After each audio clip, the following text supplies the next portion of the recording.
Bidadari surgamu.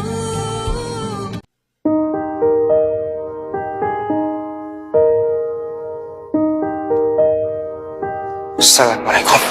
Yes. Assalamualaikum warahmatullahi wabarakatuh. Selamat pagi bunda-bunda pecinta taji cinta. Hari Minggu, hari spesial untuk bapak-bapak saja. Leren ibu-ibu tetep akeh gaweane, malah tambah biasa nih. Nek hari biasa itu ngopeni anak kandung. Terus nek hari Minggu tambah ngopeni anak moro tuwa. Jadi spesial untuk menghibur bunda-bunda yang banyak sekali kegiatan, Pak Agus akan memberikan mereview khusus episode 34. Alasannya kenapa? Alasannya di sanalah pertama kali Pak Agus itu nonton Taji Cinta sampai isin. Kok isin? Ya, karena di episode 34 itu ada satu, ya berarti banyak momen sih, tapi momen itu sampai walaupun sudah terlewatkan 242 episode, tapi Pak Agus tetap mengingat episode bener-bener favorit saya, yaitu kasus sosis kosong.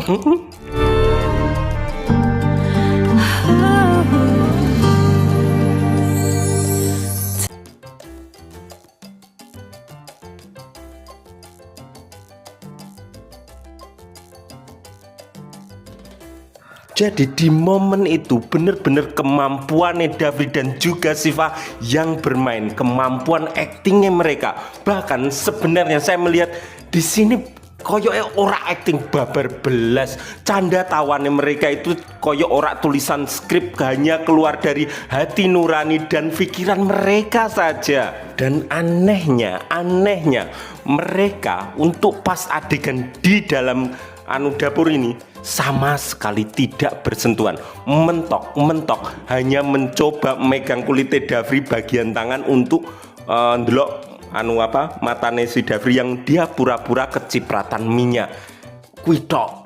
Tapi wah, setelah berapa 7 bulan, bayang 7 bulan saya benar-benar masih inget setiap alur ceritanya. Bahkan untuk episode hari ini, aku kira ngomong dulu ya. Untuk episode hari ini tuh akan diawalisin di mana si Davri yang baru saja pulang dari rumah sakit, terus dia nilai ibune. Nah, nilai ibune Mama Indri kuwi sing agek dia kecapean toh. Nah, ternyata Siva tidur di sana. Ning ora turu, ndek nih agek salat ndonga nggo maratuwane Pak Rizky kan maratuwane, walaupun dhisik-isik sembunyi di situ Siva lek salat malam. Wah, ini contoh yang bagus sih, salat malam bareng sapa sing ra salat malam, Pak Agus. Nyisake bengi aku. Nah, terus Siva sing salat malam itu dinilai zikir sampai keturu bun. Terus terang, saya belum pernah ketemu orang seperti ini pada saat hari itu. Urung pernah ketemu. Lah, lha ngopo? Bapakku yo biasa-biasa wae, ibuku biasa-biasa wae. Sing rodok luar biasa cuma istriku. Dik nek salat malam mungkin soalnya aku turu meleketer nek salat malam. Mau biasanya dia nggak dikira sampai keturu. Tangi-tangi aku buka mata itu wes ning sebelahku. Berarti orang dikir ngasih keturu kok Siva. Sedangkan Siva itu lek berdoa bun sampai keturu. Glempang, maksudnya glempang. Aduh, ngono kae lho, keplese. Terus si Jupri sing agak nili ikwi sadar langsung menangkap Siva gen gak terjatuh. Waduh. Senenge pol pas momen kuwi aku. Nah, mergo tiba kan Siva lilir ya. Oh, aku keturu. Pas membuka mata ternyata ada Mas Davri yang ada begitu dekat di hadapannya. Momen pada saat itu mereka sama sekali walaupun sudah suami istri urung pernah maksud toh urung pernah tidur bersama. Jadi Siva wadah senyumane Mas Davri, tapi sejak ceting ngono kuwi mereka sadar ono mbokne sing agek turu ning dhuwur kasur, sehingga mereka langsung saling menghindar. Jadi antara suweneng bengok-bengok kaya ngono kuwi terus ono Mama Indri rasido kaya ngono kuwi Bun. Nah terus mereka keluar dari kamar ngobrol-ngobrol sithik. Nah di situ Siva agak roh rasane nek ditatap karo si Jupri tembus ngasih jero ngati Bun. Ndekne kebingungan ono apa aku kok diingeti ngasih kaya ngono kuwi ngono. Terus Siva ngasih ngecek ono irunge apa ngiler lek turu atau ada bedak yang nggak rata ngasih ngono tanya kepada si Jupri. Terus si Jupri nopo Mas? Ternyata si Jupri ngomongnya aku hanya ingin melihat istriku. Waduh jelep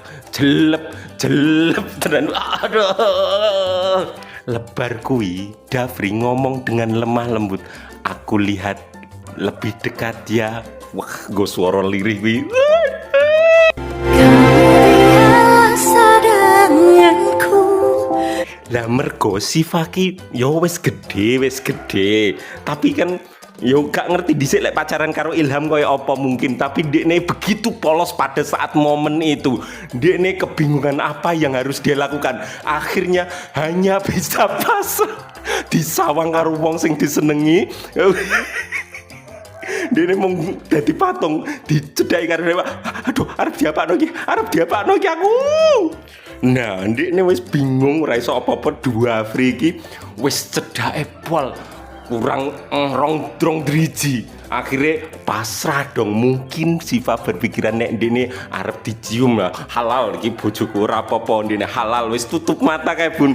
Tapi Dafri tidak melakukannya. Itu yang membuat kita para penonton dibuat ya ra gerem.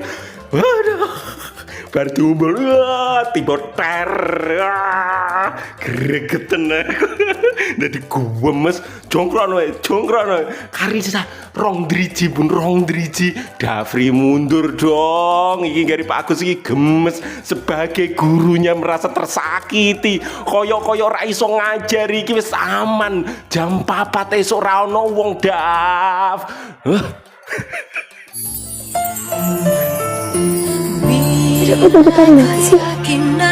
Siva yang masih belum mengerti apa arti dalam perasaan ndekne kebingungan dengan kondisi fisiknya yang berdebar-debar begitu kencang. Sing nonton gemes ternyata pemainnya rong mudeng apa artine. Nah setelah itu mereka kembali ke tempat tidur masing-masing ambek mbayang no. Jadi ki tutup mata kan telepon rawani Bun. Jadi tutup mata ambek membayangkan kejadian barusan.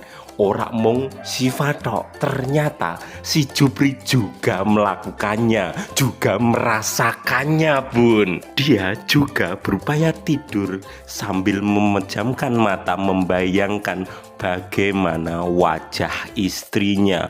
Istri sah iki. Sopo sing ra gemes ya. Dibayangno nek iso bersama mung hidup dalam satu atap, tidur dalam satu atap, mereka itu bahagiane ngadu bilah Masya Allah. Nah itu hanya secuil vitamin yang ada di episode 34. Urung sing pas sosis gosong, tapi wis 8 menit nanti selanjutnya tak bahas momen pas sosis gosong. Oke, Gen bunda-bunda sedikit terobati rasa rindu nih kepada pasangan yang menggemaskan wong loro iki. Aduh, jangan luar biasa. Aduh, malah tadi kangen aku. Oke bunda-bunda, mungkin itu saja yang baru bisa Pak Agus sampaikan. Ketemu lagi 2 jam ke depan di video selanjutnya. Sekian dari saya, mohon maaf apabila ada tutur kata yang salah. Wassalamualaikum warahmatullahi wabarakatuh. Ayo senyum-senyum semuanya, senyum, semangat untuk hari Minggu.